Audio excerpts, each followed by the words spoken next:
Oh, there we go. Right, there we go. All right. Welcome. It's Thursday, so this is Trekker's Delight. We don't have a new episode to review this week because Star Trek Discovery came to its conclusion last Thursday night. So, so tonight we're going to instead be reviewing all of season 5, looking back at the 10 episodes that collectively came together to bring this, well, 7-year journey to its denouement. But Wow, first, 7 years. yeah, 2017 was when it first premiered, and it's Wow. 2024 now. So, William, roll that beautiful bean footage.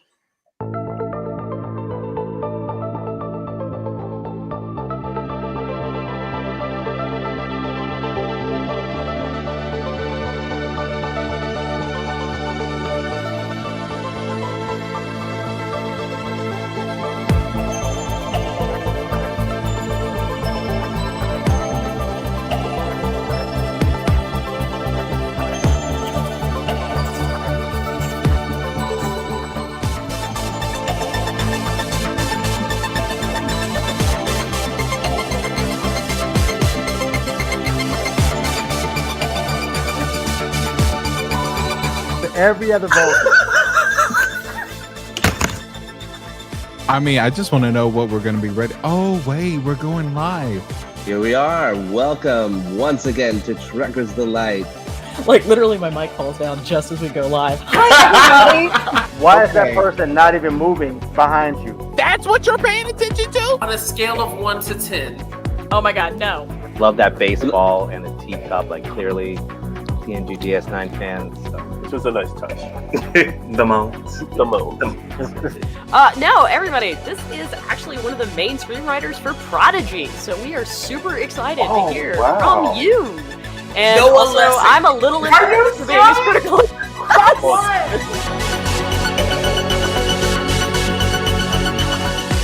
Man, I really love that intro. Of course, Marie would say, William, that's the most self-serving part. Well, no, I got something else for you, William. You need to update the intro. Yeah, I'm here, man. Because you got to introduce That's Maxwell. right. Max is here now. Yeah. That is true. Season 2. I was actually intro. just about to add him to the Discord. Okay. So, William's got a little bit of an echo here tonight. So, welcome, Keith Shovin. Joining me this week, we have Maxwell Hughes and William Wofford, as we're going to be looking back at season 5 of Discovery. Be sure to, during the course of tonight's live stream, be sure to leave your comments down below and let us know what you thought of the season, or maybe specific episodes, maybe just the whole story arc that was this Red Directive and the search for the Progenitors tech. Let us know what you thought. Become part of the conversation. You can also reach us online on Facebook, Twitter, and of course on YouTube. But please, this is an open conversation. We want you to be part of it as well.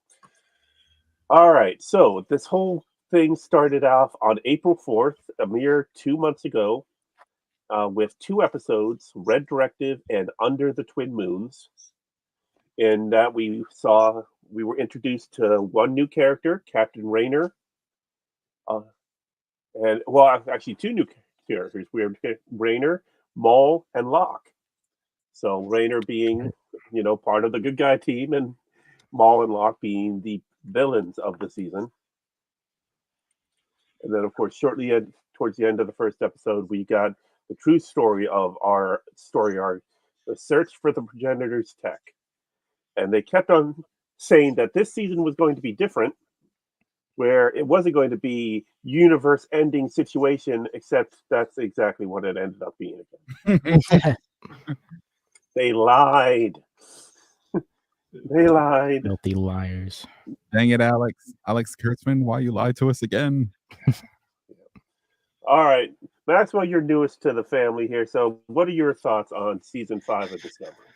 For season 5, I feel like it, as far as rankings, I feel like season 5 is near the top, but probably not the best season. My favorite season is probably season 2, honestly. As controversial that may be, I like season 2 a lot.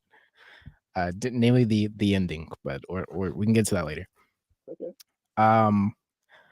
I like Locke and Maul a lot. I feel like they're a lot stronger as far as the future villains, like 31st century villains. I feel like Locke and Maul are probably the best, honestly. They might be the best as far as a threat in that century. I like the overall threat that was the Emerald Dynasty, the Emerald Chain, yeah, the Emerald Chain, yeah, from season 3. Yeah. I like them, but I love the personal goals and personal ambitions of Locke and Maul, and eventually just Maul, to really find this like god weapon or god technology for their own use, not for really, to further on their species's lineage or power holding in the galaxy, or universe, but just to fix their own problems in the end. And I really like that, Of course, looking back over the course of the series, first season, the villains were most certainly the Klingons. But it was specifically Cole for the first half of the season. Then you had the mirror episodes, and then when it came back, it was just kind of general Klingons, because Volk kind of went back and forth between him becoming Tyler. And second season, it seemed like the Red Angel was villain or something at first, but it turned out being Control and AI. Season 3, it was the Emerald Chain and Osira. And of course, just the further threat of, just the idea of the burn. Then season 4, we got Species 10C, which were unwitting villains. They were not intentional villains in any way. So then when we did need a villain that was truly in it for their own devices, that was Ruon Tarka, the scientist who was helping develop the next generation spore drive, and then who appealed to Book's space instincts and caused him to turn against Michael and the crew of the Discovery and the Federation as a whole. So then this season we get true out and out villains. We get Locke and Maul, who are searching for the progenitor tech so that they could use it to buy their freedom from the Breen. And then of course we get the Breen in their biggest moment in all their years of being on Star Trek. We get to see the inside of the Breen ships. We get to see Breens with their helmets off. We get a lot more Breen. So, William, your thoughts on season 5? I gotta say, I was really happy. Like, it was. Let me do this. I think I know what to do. How about now? You sound fine, man. Okay. Max muted himself, so I think that might be. That was that.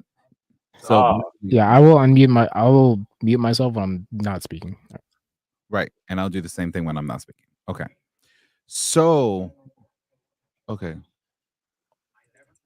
Enterprise was just playing behind us, like literally. Like I don't know why I didn't hit the play button or anything. That's really funny. It really did. It's a season 4, episode 20. It was demons. It was Elizabeth, the daughter.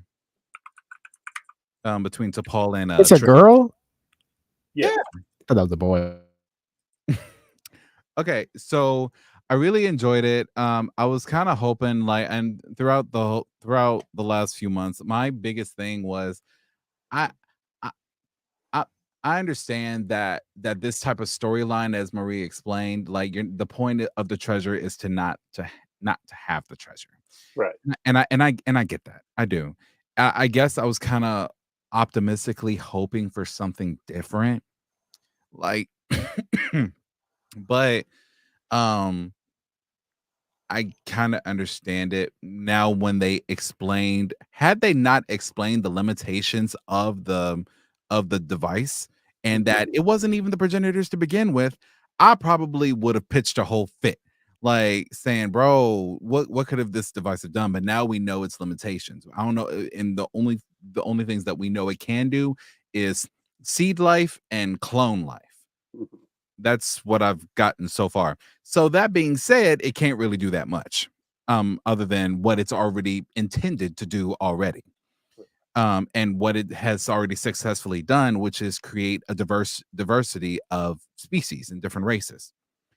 Um, I I enjoyed it. I was up in my seat, like okay, this is like the chase. This is like the chase times 10. Like, um, Literally. literally, like going all out. Like, oh my word. I was very happy that they stayed true to the original form of the progenitors. I really liked that. Because Discovery has a habit of Yes. having artistic differences.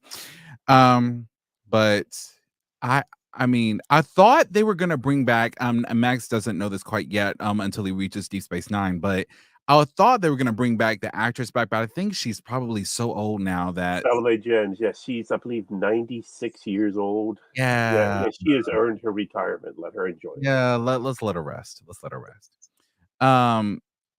And that actress played as the original progenitor that from the scene that I showed you in the chase, Max, with Picard and them. And Yeah, of course, we saw her. Yeah, I thought she looked the same. Yeah, of course, we saw her in the first episode of the season, and then they showed screen caps of her later on. So right, exactly.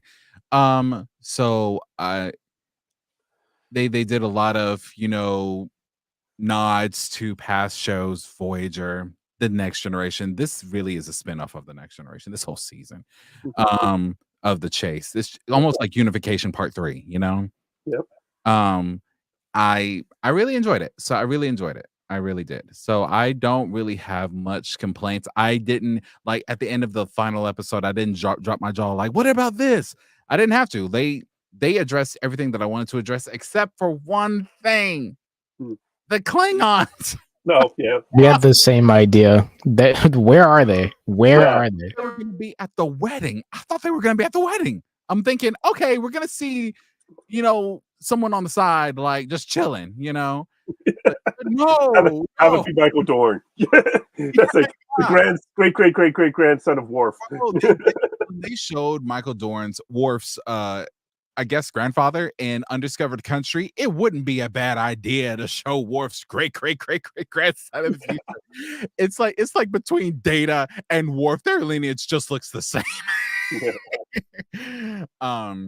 But yeah, I thoroughly enjoyed it, and I am actually contemplating watching all of Discovery again, from start to finish, because maybe I might have a different opinion on season 1.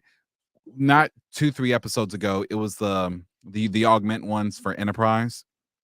Okay. I did like season 1. Season 1's really good. And I completely forgot. I completely forgot that it wasn't all of the Klingons. It was just a few million of them. Right. So because it was just a few million of them, and the dude said, "Hey, facial reconstruction might be a business," that might explain where the Discovery Klingons came from. I mean, they're still bald though. That's a glaring difference. Well, yeah, and they tried to hand wave that away in season 2, but say, "Oh, so you're no longer at war, so you started growing your hair out again." Like, but we had seen Klingons at war before, and they did not shave their heads. So, Right. yeah. Well, except for General Chang in Yeah. the country. Yeah. But Yeah, I was really hoping. Oh, back to the original point. So I was really hoping that it would be like you find the treasure, you use it for like good, like actual good. But given the limitations of said device, there's really not much you can do with it. So the idea I had a couple weeks back, I really thinking about it. The one thing I would change is I wish they would have been able to use it to bring back Quajon, just to do that as for book, for Burnham to do that for book, and then she really doesn't have to do anything to win him back, because he's the one that was in the wrong for turning his back on her in the previous season. But I don't feel like bringing back Quajon would be a really good thing to do, Probably not a show writer or really a good form of gesture, Like he came to terms with the death of his species, and just to bring it back out of nowhere would be like, hey, I got your people back. Well, aren't you happy? The people would just be the planet. Or the planet, yeah. That's because they already said that the limitations of the the tech. They couldn't Yeah, they bring can the back people the back. They could just true, clone yeah. them or create. But then again, like I mean, you can only really, even bringing back the planet feels like a hey, we undid the bad thing. Yeah. Which Discovery has done a couple times during the course of its 5-year run. Hello, Dr. Colbert. Oh yeah, I Yeah. got my thoughts on Dr. Colbert, man. Like I really thought they were going to go more deeper into Colbert's story. I guess because I got a little too excited with his spiritual awakening. Mhm. It reminded me that of Seven when she encountered the Omega particle and she had her what could be interpreted as her spiritual awakening. This was in Voyager Max. And so I was thinking, oh, so that joining that between him and what was the host? Not the host, the Yeah, Janal. Janal, yeah. I'm thinking, oh wow, so you really had an experience from this. So I'm thinking, oh wow, but the last time we kind of see him and hear from him was like in the shuttle next to Book. And Well, no, I mean, it was still there. I mean, but it finally came to close with in the shuttle with Book. Because like he had spoken with Tilly, he had spoken with Paul, spoken with Book about there's just something nagging at him, like there was a seed of Janal left in him that he needed to know, and it turned out it was because he needed to know that number, the frequency that Book was able to use to help save the day in the end. so did we have any favorite characters for season 5? I definitely did. I don't remember her name, so I would look it up real. What did she look like? She wore yellow. She ate the Commander Jemison licorice. or Commander what was the other Detmer one? wore yellow, didn't she? Yeah, but Detmer was hardly in this season. Was it Detmer? No, it wasn't Detmer. No. She was older. She was older. What was her name, bro? Let's see. We've got Commander Jemison, Commander Asha, Lieutenant Commander Asha, Lieutenant Naya, Lieutenant Gallo. Wait a minute. Jet Reno? She Oh, wore Jet it. Reno. Reno, yeah. Oh, okay. Yeah. Oh. She is legitimately very funny. I like her character a lot. Yeah, and Jet was in an interview, and she said, people have been coming up to me asking me about Trek canon, and they must understand, I don't know any of this shit. Like, I acted the script I was given, and I watched some of the episodes of the show before I came on. I think it's Beyond really that, funny. I think it's really funny when fans leave that. I mean, to their credit, I mean, you do know like a little bit of things that we don't know, but like, man, I think only a few actors of like big fandoms really like delve deep into their role, and I find that very endearing when you like really like consume yourself with the material. But man, I would never ask someone that, you know, like. Yeah. Now there are some that have come to the role, like Anson Mount when he was hired as Pike for season 2, said he is a Trekkie. He's been a fan. Hell yeah, that's really cool. And he brought that to it. He knew who Pike was, and he knew what needed to be done, and he acted the hell out of that role, such that he got his own spinoff thanks to it because of it. Hey, I'm proud of him for it. Absolutely. But yeah, so you can expect that. I mean, I love the meme that goes around. Did you know that Mark Hamill didn't see a single Star Wars film before he acted in A New Hope? That's funny. That's really funny. But yeah, so you can understand. I mean, well, Reno did have references this season that made you think that she might know because she has a specialty drink called the Seven of Limes. Oh yeah, I remember that. Yeah. And someone actually came up with the drink. That's really good. I like that. That's really good. But, I don't drink one that I would have. Yeah, when she was dropping names of drinks and Chop 7 Alive, people were like, "Is that a 7 and 9 reference?" It has to be, of Yeah, of course. course it is. What else would it be? But then, of course, it had to people go, "But wait, no, she was from the past, and how would she know if she's in the future now? Ah, She knows it now." yeah, that's what matters. She knows it now. She made the drink now. It's okay. Yes, and she said she has a shift that night in the bar. So yes, it's a newer drink, and she's known for it. Honestly, what I kind of like about that is it kind of goes back to TOS when where the bar is actually in sick bay. So it's like Bones can like give you a drink too.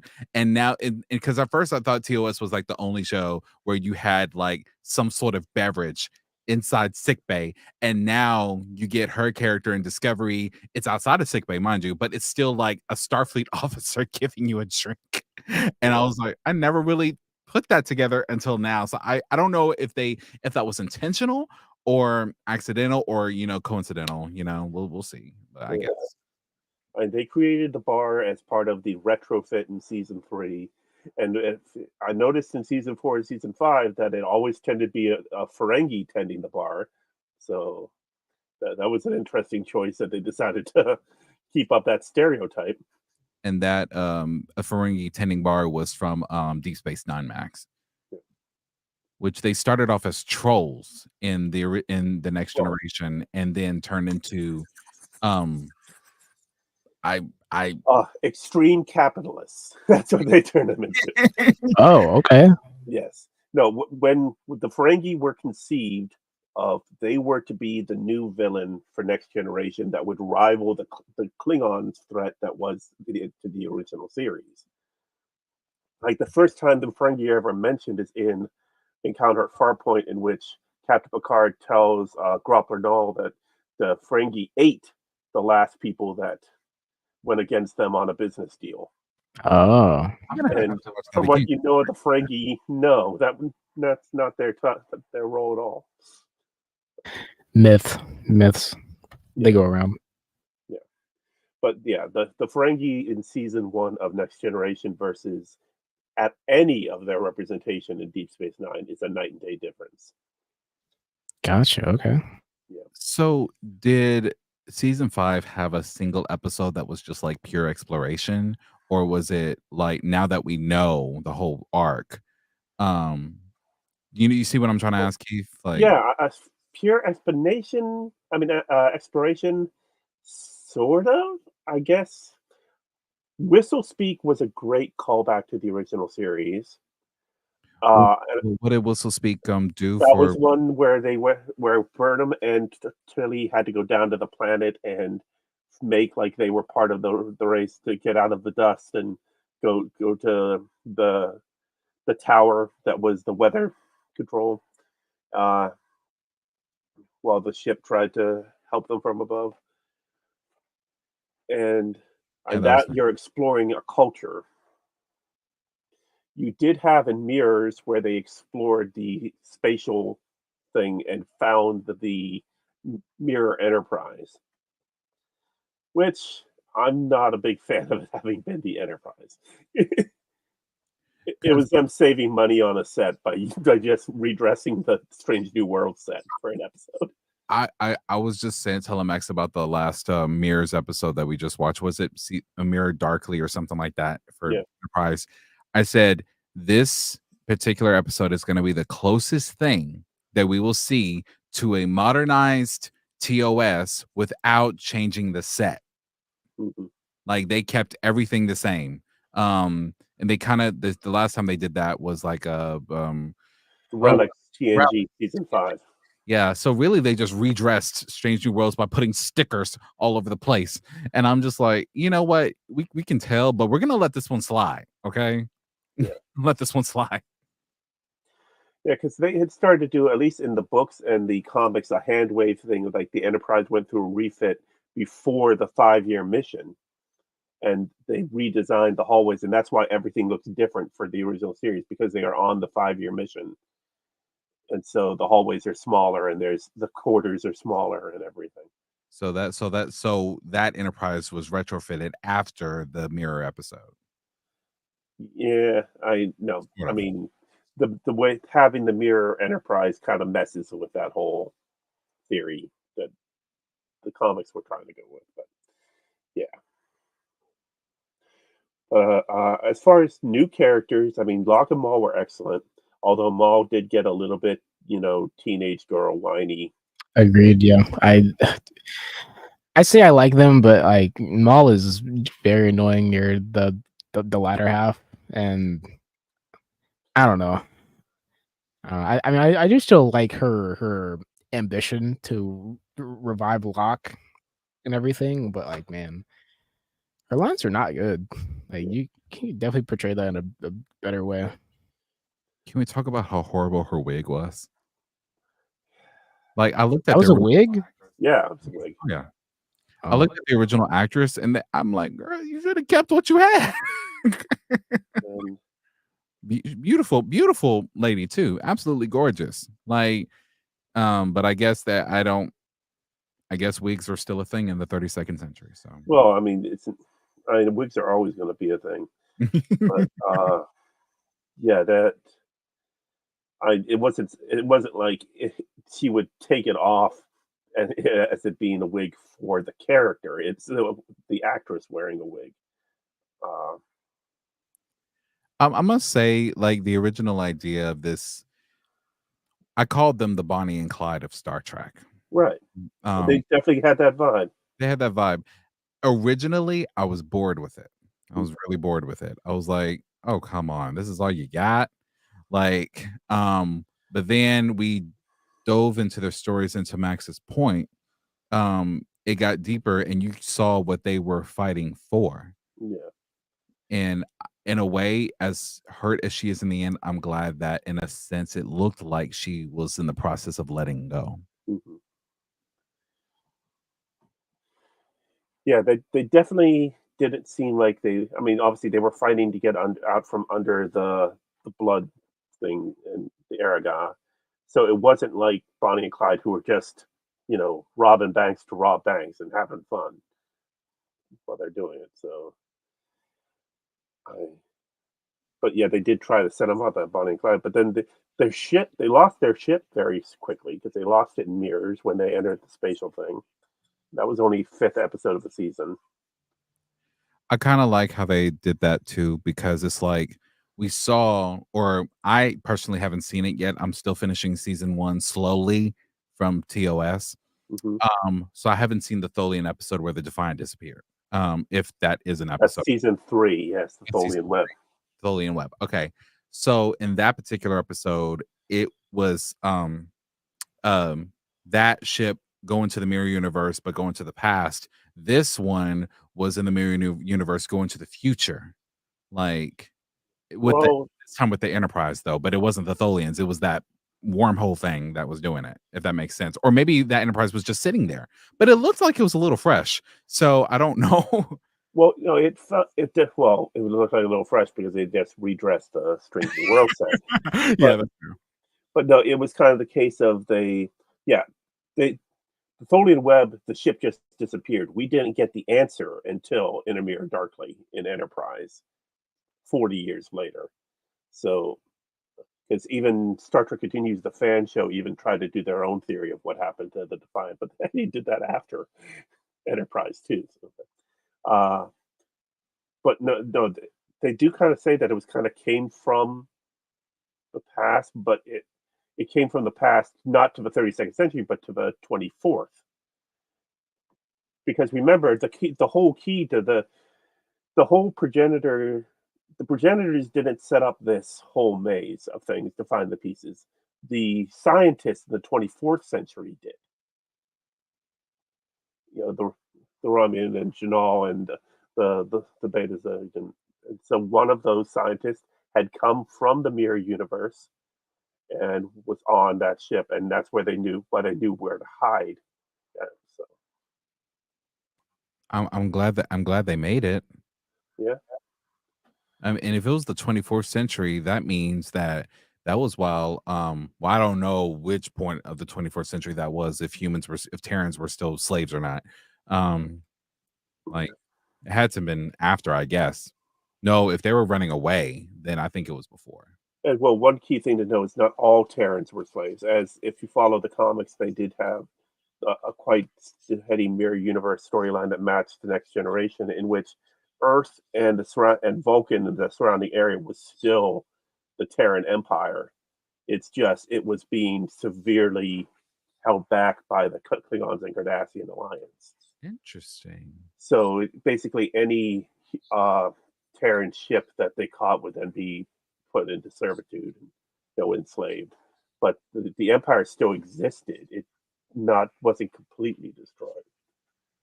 As far as the comics go, I guess that's canon. Is that what it's called? Yeah, and because that's one problem I have with fiction a lot these days is you tend to, when you first got introduced to the Mirror Universe, it was just we saw with the Mirror Enterprise. That was it. And you didn't see the Mirror again until Deep Space Nine, 30 years later.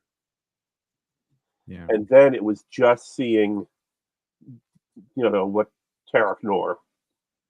And then they slowly got into the politics of the Klingon Cardassian alliance. Nowadays, it's like when we went to the Mirror Universe in Discovery, we went right to, well, here's the Emperor, and like here's the leadership, and here's how the system of government works. Like, we don't need to go to. We're okay with just seeing a small pocket of the universe. We don't need to see, the whole leadership and everything. And to your point, Keith. To your point, actually, I think Max said something earlier. You said you took issue with something about it was before Sato took over the Enterprise. Not Enterprise, the Defiant. Like, what was that? So I had a problem with something. I don't know. It was kind of like it was right after Archer was poisoned, and then I said, well, oh, you said never mind. It wasn't that serious. It was the calling Empress Giorgio. Oh yeah. Sato was okay with being called Empress, while Giorgio had to be Emperor. She refused to go by Empress, which I think is interesting as far as a character reason, but I think it's pretty dumb as far as like a show writing reason. But that's just me personally. So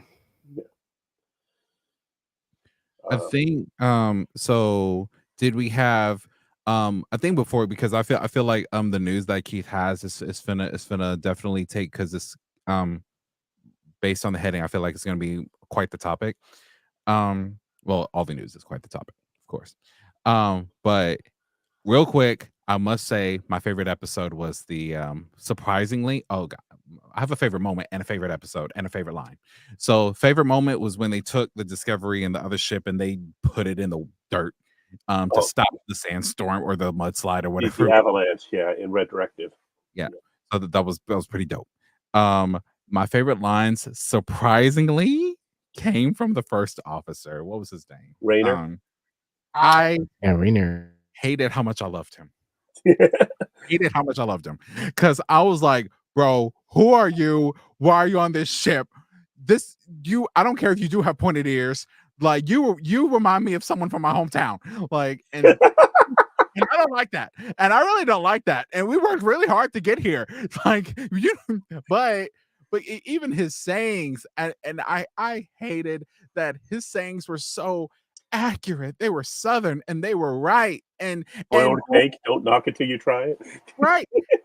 And the fact that he even explained it in the show. Yeah, I did a little research. I'm going like, wow, he did his homework. Now I'm mad that I can't get mad at him, because I feel like, you know what?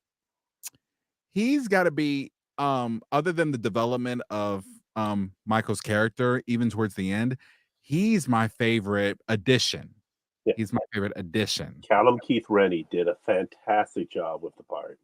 Yeah, as far as season 5 goes. Yes, he did an amazing job. Like, he was like a douche. Like, I would love to see him and Liam get into it. Shaw. Captain Shaw. Shaw was the original captain of the Titan in Picard before he was killed, which we're hoping they bring him back in Legacy somehow. So yes. But the favorite moment, favorite guy, favorite lines, and favorite episode was the time travel one where Michael met herself. And I literally said to myself, I said, if I went back in time, I would hope that I'm smart enough to just say, listen, I'm from the future. Please let me do what I need to do. Don't worry about any of this. Just please let me. And it happened. Just- but and I don't remember her being that stubborn though in season 1. Oh, she was. Yeah, I remember her being pretty stubborn back in season 1, a little bit of 2, but No, you got to remember, season 1, she was like basically one step below Vulcan. So she had all of that going for her. Yeah. Yeah, that's been one thing. All right, I'm saying it. I've said this at least a dozen times now. Quit it with the bullshit saying, not talking to you guys, but the other people out there. She does not cry in every freaking episode. In I fact, can she did attest to not that. cry. She did not cry for the first time until episode 3 of season 2. Really? Yeah. Wow. I did not know. I rewatched the whole of Discovery before we started season 5, and I was messaging Maria. I'm like, I'm 4 episodes in, and she hasn't cried yet. So all this bullshit of every line is a whisper. No, it's not. And she cries every episode. No, she doesn't. I saw a type of, I don't know if it was Trek news or some sort of thing on YouTube, where I always thought that since season 1, Janeway, Captain Janeway, now Admiral Janeway, I guess, had always drunk coffee since season 1. Come to find out, she didn't go in on the coffee thing until like season 2. Like, No, like the what? coffee in that nebula was in season 1. That was season 1. Yeah. Oh, because I thought because I didn't see her drink coffee for a lot of season 1. It's not as big of a thing in season 1. It's one of those quirks that evolves as we go on. But Okay, but there's coffee in that nebula was definitely in season 1 because it's in my favorite episode of Voyager. Yeah. And Voyager was the ship that 7 of 9 7 was on, Max, and I think they mentioned Voyager in season 3 of Discovery. In season 3 and season 4 and every season of the 32nd century, because when they first find the Federation, they see the Voyager J.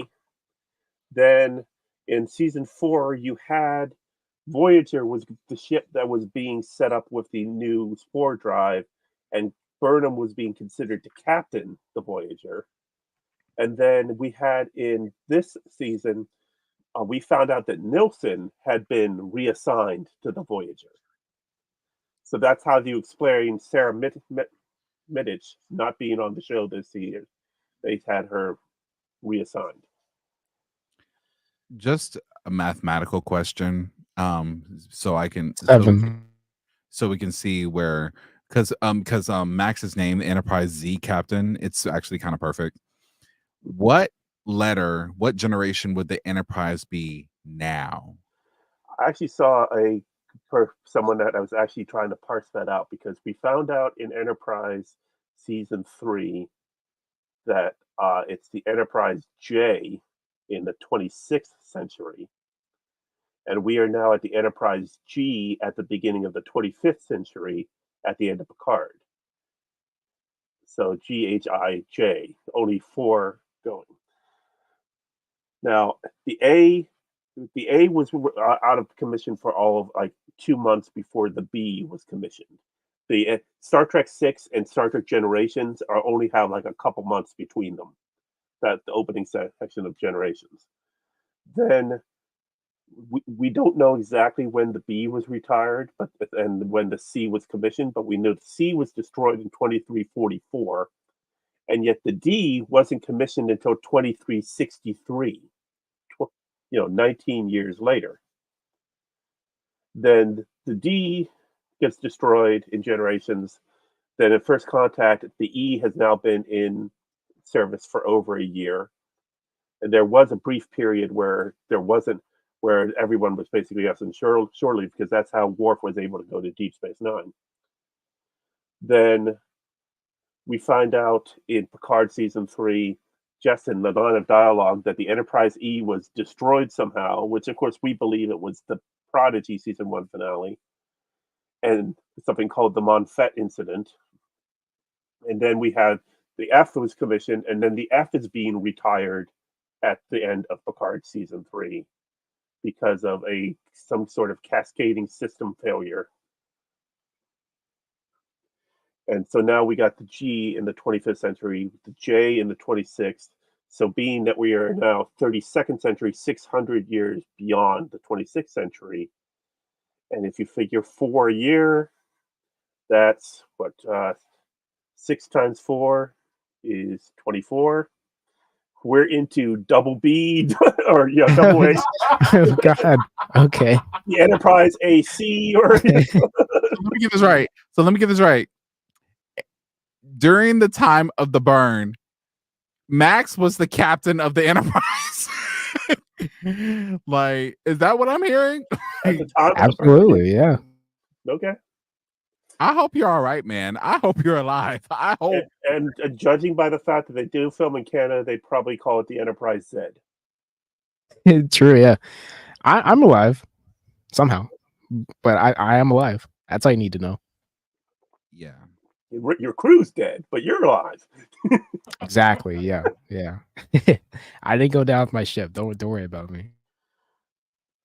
So, Max, your favorite episode of the season? My favorite episode of the season, man. Probably these last two, honestly. These last two are really good. I'll be honest. I wanted my favorite to be Labyrinth because it was the library Labyrinth was episode. really fun, yeah. But Face did the love Strange was so good. That was yeah. The time that skip was very episode, good. that one was just so good. Oh yeah. The Strange. Face the Strange. Which remind me what happens in that That's one. the time jump episode. Your favorite? Oh, that's my favorite. Yeah, I Yeah. love that. It was so good. Yeah. Yes. I mean, but Janal was a good episode. Face the Strange was a great episode. Whistle Speak was very good. These are all banger episodes, honestly. Yeah. Mirrors, okay. Araga, that was more telling the story, getting the backstory, but I mean, some decently strong episodes. I kind of wish we had 2 or 3 more. And I'm actually thinking, I really wish they would have given them more than a 20-minute coda. Because if they would have given a whole nother episode to wrap up everything. You're talking about like instead of the 20-minute thing that we got at the very end, make it a whole episode of where's everybody at now? How does this connect to Calypso? Where's the discovery? What's going on? How did the people go on with their lives? Yeah. Yeah. Especially with what we found out. Well, one thing that's interesting, the picture we shared a few weeks back of them renaming Star Trek Studio at the studios up in Toronto, you had a picture of everybody except Culber there, and even Saru was in full makeup. That was they took that picture when they filmed that extra scene where everybody was on the bridge of the Discovery saying good. Oh, wow. That brief thing that was at the end. That's when pretty you cool. had Detmer and Owo back. But Culber couldn't be there. Wilson Cruz wasn't available. So his thing is, you'll notice when she goes to look at him, she looks at him and it's just him by himself, and the lighting's a little bit different because they CGI'd him in. Oh geez. Okay. Frankly, if it's everybody on the ship and they're all thinking about it, you would think Culber would be standing with Stamets, right? Yeah. But no, he was on his own, and she walked up and looked at him, and it was just her kind of no one behind her, and just him by himself, and the lighting's a little different. Interesting. Okay. So in that particular scene, are they like decommissioning the Discovery? Well, that where it has all the old crew, that was just kind of in Burnham's mind. But yeah, they are decommissioning the Discovery.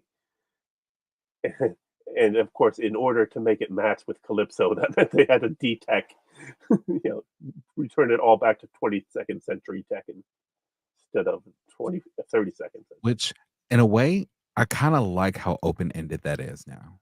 Yeah. It leaves you to wonder, it leaves you to speculation, and it's like that's the end of the show. So it's not like bad like Chakotay and Seven being together. Like, we don't talk about that. Or what happens in These Are the Voyages. But don't spoil it for the boy. Come on. I'm not speaking a word. I'm not. He's already started asking me. I have bit my tongue on it a dozen times in the past 20 minutes. Like he's already asked me questions, and he was just like, "Will," and I'm just like, "I'm not. I'm not. I can't." For those watching, Wax has watched every episode of Enterprise except for These Are the Voyages. So we will not Yeah, be true. talking about These Are the Voyages. Sir. I do have a question. Should I have him watch that TNG episode first to connect everything, or is he okay with watching These Are the Voyages? He's okay with watching it, and you're giving away too much already. Okay. I'm gonna shut up. I'm gonna be Yeah. Okay. All right. News time. All right. So, but as for seasons, Max, I think the Max to give his ranking, I would put season 5 pretty well up there. I'd probably go season 2 as the best as well. I mean, season 3 was interesting, and season 4 was probably my weakest of the 5. Even though I did like the 10C and I liked the ending. I do agree. I think the 10C were probably the weakest villains so to speak. But I think season 1 and 4 are probably the worst. Season 1's probably higher for me, but I do agree. Season 4 was not very good. Did anyone else notice that the 10C looked like giant shrimp? Yes. Okay, it's not just me then. No, all right, but I think for me, yeah, I would have to. I agree. Like as far as villains, well, as far as seasons go, I liked the ending of 2. I like season 2. Like, and I like season 2. I mean, I loved it. It was really really well put together. I don't think I have a problem with season 1. I just don't like the way they told season 1. Yeah. Like, I feel like this. Yeah, go ahead, Keith. Yeah. Well, okay. You got to remember, Discovery had a lot of problems with launch. Brian Fuller had an idea of how he wanted to do this show, and then he was pretty much fired right after the pilot episode was made. It wasn't that he was agreed to go their separate ways, and he went off and made Hannibal instead. Or this, yeah. And he wanted it to be a 1-season anthology show, and then season 2, different ship, same name, whole new crew. Season 3, different ship, same name, whole new crew. That's a bad idea. I don't know what he was thinking with that one. I thought the anthology series was going to happen around Enterprise. I didn't know it was going to. Well, the idea of an anthology series has been bouncing around, but he pitched Discovery originally to be an anthology series, and the way to make it work financially was to have a whole season of 1. Once he started stepping away and Kurtzman took over, that's when they got the idea of, okay, so whatever we do with this season, it has to end with the Discovery meeting up with the Enterprise. We'll make it work from that point on. All we need is to get the Discovery meeting up with the Enterprise. So once Kurtzman took over and they started working past episode 1, that was their goal. And then basically they then had to come up with something new. Once the season was over after that, there was no overarching plan. The people that were hired to take over as showrunners from Fuller were fired 2 episodes into season 2. That's why you notice that a lot of the religious imagery of the Red Angel in season 2 suddenly disappeared.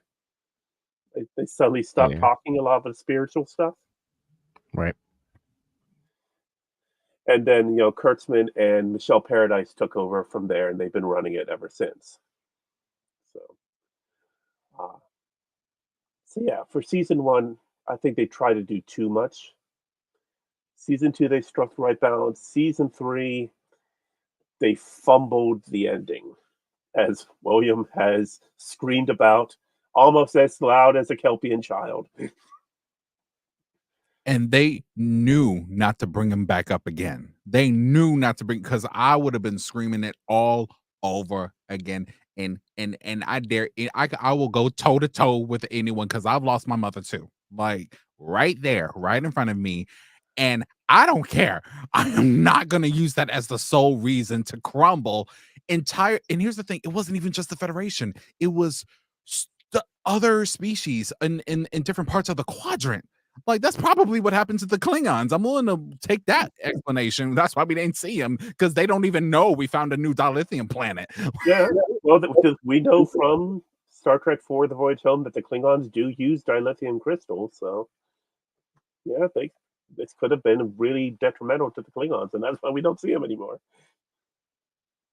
I was thinking that as well. Like maybe they didn't recover as quickly as Earth and Starfleet did. So that's my reasoning for it. Anyway. And the key thing to remember is that the story isn't over. Burnham's story is done. We won't be seeing Michael Burnham again. We know that she doesn't go to teach at the academy, and even if she does, it won't be for 30 years. We know that Tilly does stay at the academy, so we're very likely going to be seeing Mary Wiseman in Starfleet Academy, which is now in pre-production. I still don't know why this show is even a thing, but hey, I like this era, so I'll watch it. Well, so Starfleet Academy was the original pitch for Star Trek VI. Instead of the Undiscovered Country, the original pitch was going to be Kirk, Spock, and McCoy getting together and talking about their Academy days, and then we would get new Kirk, new Spock, new McCoy. Oh, and Harv Bennett was deep in planning on that he wanted to make that happen, and then they ended up trying to do it with comics, and they even made Starfleet Academy toys where you have Cadet Worf, Cadet Picard, Cadet Troy, Cadet Beverly Crusher. Cool. Okay. But yeah, it never went beyond that. So if this has been floating around Star Trek as a possibility for 40 years. Let me ask you something about that. Is that what they did with the first bit of the J.J. Abrams Trek in the 2009 Star Trek? Yeah, sort of. They kind of took that, but decided that they wanted to have an alternate timeline so that they could have new adventures and not have everything be preset. So, and what's funny is the original pitch for Next Generation was that it was going to be a cadet ship in which the captain was killed on the first mission, and that one of the cadets had to take over. That sounds familiar. Is that the? Yes, that's or. Go ahead, Matt. Oh, that's Deep Space Nine thing. Okay, so and Discovery, as well as the Starfleet starting class in the online MMO. I forgot about that. Yeah. Where your captain dies, so you have to take up as the captain. I forgot about that, man. Yeah, there's a lot of story ideas that get reused across Star Trek. Jason could tell you we had the parallels that we were where they literally have made the same episode multiple times. In some cases, they use the same cast. Wow. They bring Rene Aubuchon back for an episode of Enterprise, and it is exactly the same as an episode he starred in Deep Space Nine. But yeah. I really think Max is going to enjoy Deep Space Nine very much. Yes. I think it's the first connecting Star Trek show where it brings everything together. Like, yeah, it's the first that tried serialized storytelling. Yes. TNG had bits of it with the Borg storyline with Q, but Deep Space Nine really went for it. So we got 6 minutes left. So Keith, take it away, buddy. Okay, yeah, we're really short on time. So, sorry. So let's stick with the big news of the week. The major announcement that anybody watching this should know and love: Prodigy Season 2 will be out July 1st on Netflix. Of course, for those in France, it's already out. But all 20 episodes will be released on July 1st on Netflix. So you can go ahead and binge watch the entire season. I don't believe that would be a good idea for us to do for Trucker's Delight, because we know that although we have no new Star Trek for the month of June, it looks like we're not going to get Lower Deck season 5 until September or October. So maybe we'll have a more measured approach, but Prodigy season 2 will be available. And from recording from our friend Aaron Welke, we are not ready for what awesomeness is coming our way with Prodigy season 2. And here's the absolute thing you have to remember: watch it as soon as it comes out, then watch it again and again. Recommend it to your friends, show it to your family, put it on just airing in the background while you're at work.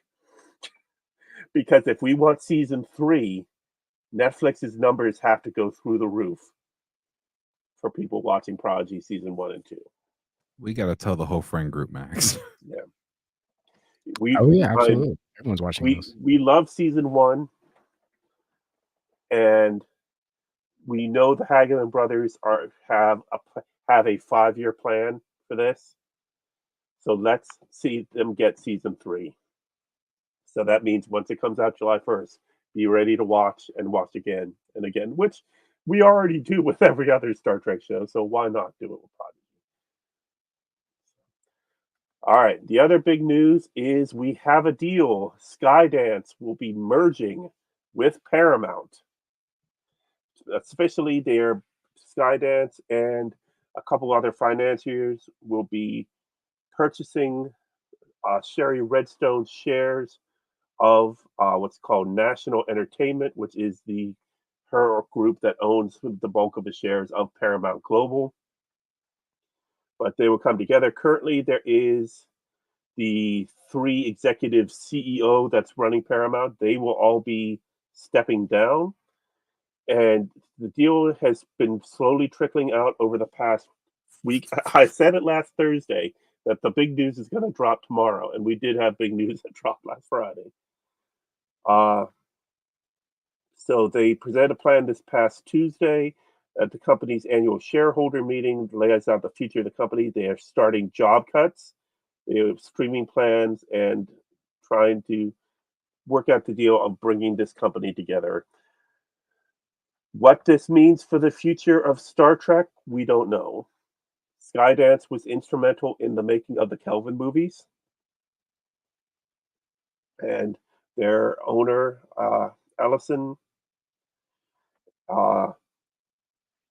has, knowing what we know about political leanings and the fact that he has the money to support everything, David Ellison. His father, Larry Ellison, ran for governor of California as a Republican. But it's him, Skydance Media, private equity firms Redbird Capital and KKR joining together to purchase National Amusements, which owns 77% of Class A Paramount shares. So that's the primary share there to run Paramount Global.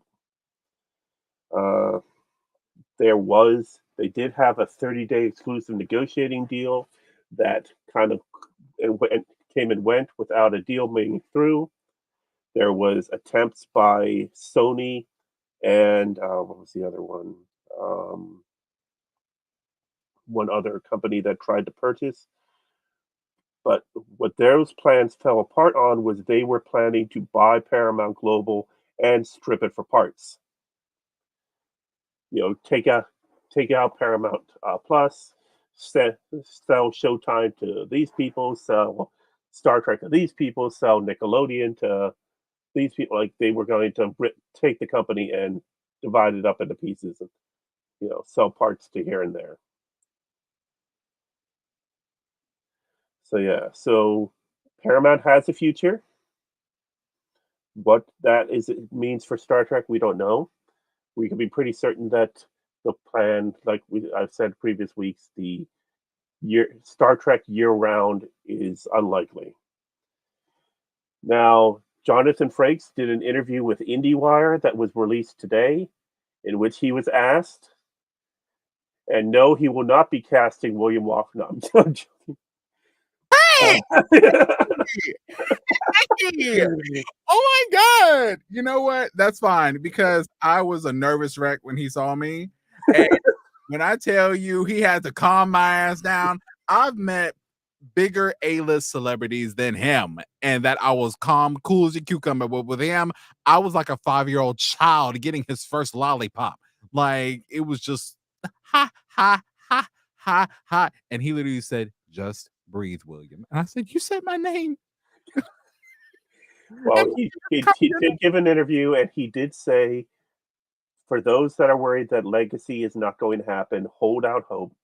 Yes, Terry Matalas is going to be running Vision for Marvel. Yes, all the attention is being put into Starfleet Academy and to see Section 31. But he said if those are successful, as they should be, from what he was seeing of them, he's very hopeful. He says if those are successful, then we will get Legacy. So it might take a couple more years, but we will get Legacy. That gives me enough time to get up there. Yep. Gives me enough time to get up there. Oh snap, Max! Who you gonna be? What species would you be? The captain of the Enterprise Z, of course. Well, we know What else? he ends up in the 25th century somehow. Yeah, there's a way. There's a way. All right. Well, I think that wraps us up for this week's episode, right, Will? I think it does. I think we did good on time. And Max, thank you so much for taking the captain seat behind you, literally, of the Enterprise Z. And we're glad that you're here with us. And hey, you just fired the phasers. Come on, man. He's really just. I was like, what the hell is he doing? But thanks for the news update, Keith. And today was a really good episode. We did really good on time. And y'all know how it goes. Live long and prosper, guys. Yeah, next week we'll be talking about Discovery as a whole, and then we'll be from there getting ready for Prodigy Season 2. So remember, like and share, leave your comments below, share this with your friends, and if you want to join us, reach out. We would love to have you. Yeah, because now I got to include Max in the new intro. So, So get on this now. So give William more work. Yeah. It's day on me. By the way, tomorrow's my last day at my job. So, yeah. Good luck with that. Good luck. Yeah, I'll be here. All right. See you guys. Peace. Wait, Jason, on a scale of 1 to 10, how serious are you being right now? I gotta know. I'm serious, dude. You got like 10 out of 10 serious, or picking on Michael serious? Which one? There is no temperature in space. It's not cold. What are you serious? Okay, wait. Who is? Oh dear God! It just got better. Because you said his name. Welcome to the party, Michael. No, that is not how we're going to end the episode because Keith actually has like a legitimate news update. He knows shit, and we should possibly like convey that knowledge. That's my favorite line. He knows shit. It's just like a black and red mound. It's like. Why are you describing yourself? What the hell? Hello from man. Hey, Virgil. Hey, Virgil. welcome. Hello, Virgil. Welcome. Who are you? Who?